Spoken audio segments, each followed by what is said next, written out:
강의를 다시 시작하겠습니다. 자, 이제 이번 시간에는 문화의 이해입니다. 앞에 말씀드린 거하고 약간 중복도 될 수 있는 건데, 사실은 이제 정리를 해야 되는 거니까 문화에 대해서 문화를 어떻게 이해해야 되냐 앞에서 이제 설명하면서 있는데, 문화는 이렇게 했어요. 해당 시대의 정신과 가치를 포함하고 있어요. 그러니까 어떤 문화를 접했잖아요. 박물관이나 미술관이나 아니면 어디 다른 나라를 갔을 때 뭐 어떻게 하면 될까요?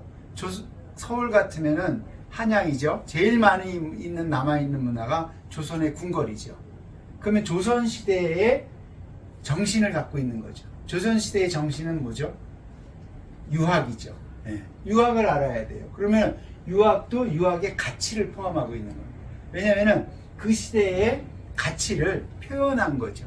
네. 그러니까 이 정신과 가치를 이해하는 거예요. 그 다음에 오래된 사찰에 가면은 뭐 고려시대 때 사찰이라든지 뭐 이랬죠. 그걸 이해해야 되는 거예요. 자, 그 다음에 우리 이제 명동 성당이라든지 일부 성당 이런 문화가 있죠. 아니면은 그런 데는 어떤 문화를 이해해야 되냐면은 기독교 문화를 이해해야 되죠. 네. 그렇지 않은 다음에는 그런 기독교 문화를 이해하기가 쉽지 않죠. 그게 문화가 들어온 거예요. 들어와서 성당을 짓고 교회를 짓고 그런 문화를 형성한 거죠. 네. 그래서 문화는 어떤 시대든 고인돌이 있으면 고인돌이 있던 시대에 정신과 가치를 포함하고 있다 이 말씀입니다. 그래서 사실은 그냥 뭐 어떤 유물을 보거나 박물관을 가서 보거나 이럴 때 쓱 지나쳐요. 그리고 제일 많이 하는 게 제가 아쉬운 것 중에 하나는 우리나라에서 가장 그래도 유물이 제일 많고 국보와 보물이 많은 데가 중앙박물관입니다. 중앙박물관에 가면은 필수 코스예요. 초등학생들의. 근데 역사를 가르친다고 중앙박물관 1층에 쫙 한 번에 다 해요. 그렇게 배우고 나면 초등학생은 다시는 박물관에 안 오죠. 그러니까 그거를 우리나라 선사시대 때부터 조선시대 때까지를 쭉 한 번에 보고 다 이해하고 시험용으로만 하다 보니까 문화와 결국은 멀어지는 거죠. 왜? 문화는 역사도 포함하고 있는 거니까. 그래서 그 정신과 가치를 포함하고 있다는 거를 항상 이해하셔야 돼요. 그리고 이거는 고고학이나 옛날의 문화만 있는 게 아니라 지금 시대에 아까 말씀드렸죠. 옷을 재사용 안 하거나 남이 산 거를 내가 구입하거나 남이 쓰던 거를 구입하는 거에 익숙치가 않습니다. 예? 그거는 지금 시대에 우리의 정신과 가치를 담고 있다고 봐야 돼요. 네. 그런 거를 이해해야만 정말 진짜로 문화를 이해하는 겁니다. 네. 자, 포함해서 시대의 이념과 가치죠. 그 시대는 이념과 가치를 이렇게 편한 거예요. 이걸 갖고 있어요. 해서 그 문화만 이해하는 게 중요한 게 아니에요. 문화를 이해하는 거는 우리가 인류죠. 인류가 어떻게 발전돼서 나아갈 것인가를 제시해 줍니다. 이거가 빠진 상태에서 해당 시대의 정신과 가치만 이해하는 거는 문화를 이해하는 반쪽짜리입니다. 지금의 시대, 과거의 시대의 문화를 이해해서 우리의 지금 공동체에서 어떤 발전 방향으로 갈 것인가가 제시가 돼야 돼요. 그게 문화를 공부하는 목적입니다. 자, 지금은 제가 바꿀 수도 없고 여기 계시는 분들이 바꿀 수도 없지만 소비가 조장되는 사회죠. 소비를 해야만 돼요. 그리고 그거에 쾌락을 느껴요. 근데 리사이클링이라든지 다시 쓴다든지 뭐 지구를 위해서 무슨 텀블러를 쓴다든지 이런 문화가 정착이 안 되면은 그 결국은 발전 방향을 제대로 제시 못한 거죠.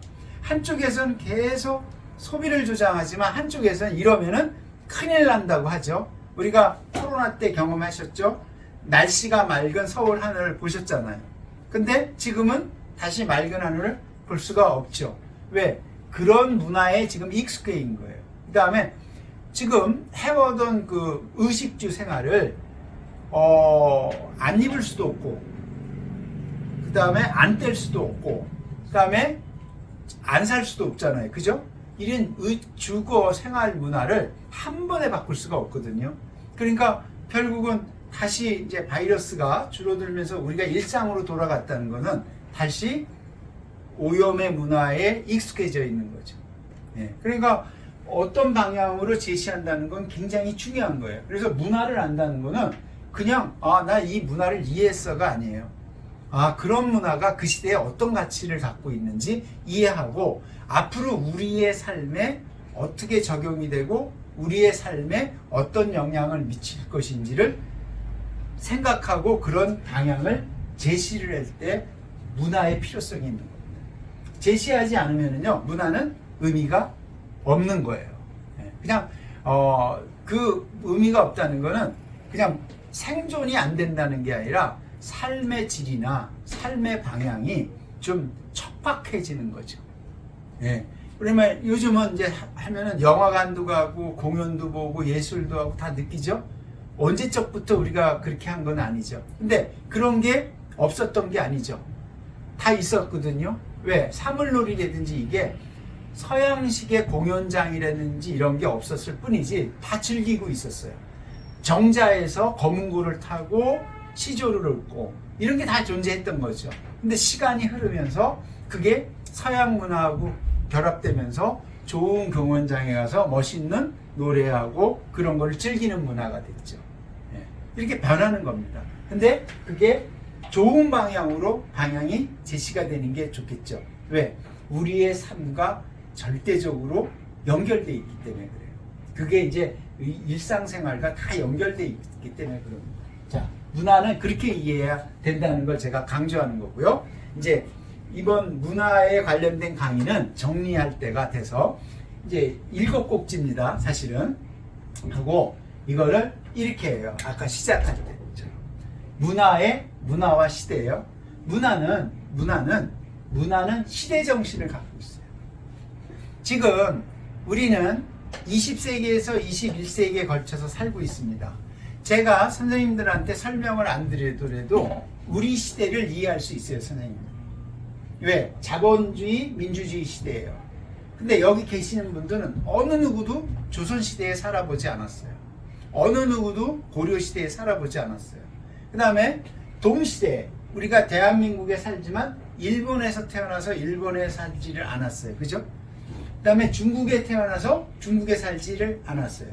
미국에 태어나서 미국에 살지를 않았어요. 문화를 통해서 그 공간과 그 시간의 정신을 이해하는 겁니다. 그게 옳다 그르다를 판단하는 게 아니라 그들의 집단, 그들의 공동체는 어떤 패턴과 정신을 갖고 있는가. 이게 앞에서 말씀드린 것처럼 방향과 인류의 그 방향과 이런 걸 제시할 수 있는 거예요. 근데 우리는 특히 이 문화에 대해서 사실은 그렇게 생각을 안 합니다. 우리 그러니까 그렇게 사는 거야. 그런 거죠. 얼마 전에도 코리안 타임이라고 있어요. 아마 다 잊어버리는 거예요. 한국 사람들 모이면 전부 다 지각을 합니다. 요즘은요? 없어요. 그죠? 정말 예의가 바라진 거예요.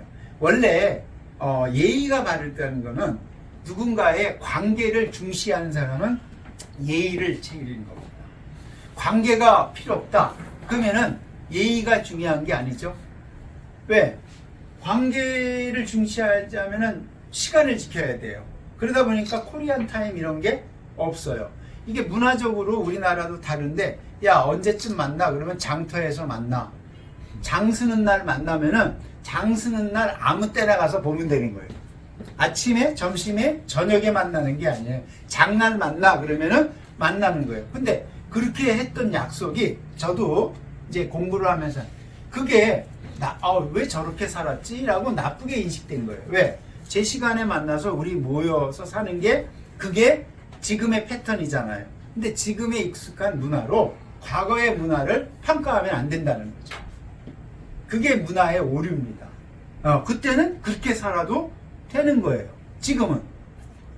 그렇게 살면은 어떻게 돼요? 잘려요. 잘리는데 요즘 좋은 게 유튜브 방송도 하지만 저도 줌 회의도 하지만 이제는 글로벌이라는 그 용어가 어떻게 이해해야 되냐면은 한국에 있는 기업이 한국에서만 장사를 하지 않죠. 전 세계에 나가죠. 그러면 전 세계에 나가 있는 사람들이 시간을 정해놓고 동시에 들어오죠. 요즘 이제 그게 코로나 때문에 이루어진 거예요. 예, 그렇게 하다 보니까 요즘 이제 빅테크 산업들에 나오는 게 사람을 감원할 때도 만나서 감원하는 게 아니라 이메일로 한 번 딱 주고, 예? 그리고 아웃이에요. 왜? 재택하다 보니까. 그러니까 이게 시대 정신은 다른 거예요. 공간에 따라서, 회사에 따라서.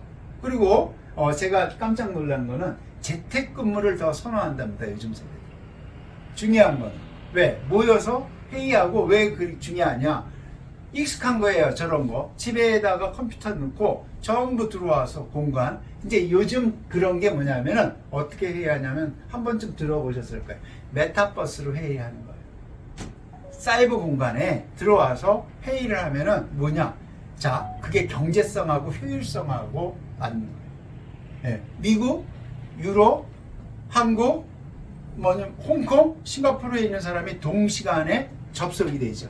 어마어마한 효율성이죠. 옛날에는 회의하려면 어떻게 합니까? 비행기 타고 가잖아요. 근데 비행기 타고 가는 거를 없다는 게 아니라 물론 이제 이렇게 대면으로 하는 것도 있지만 기업 입장에서는 엄청난 거죠. 네.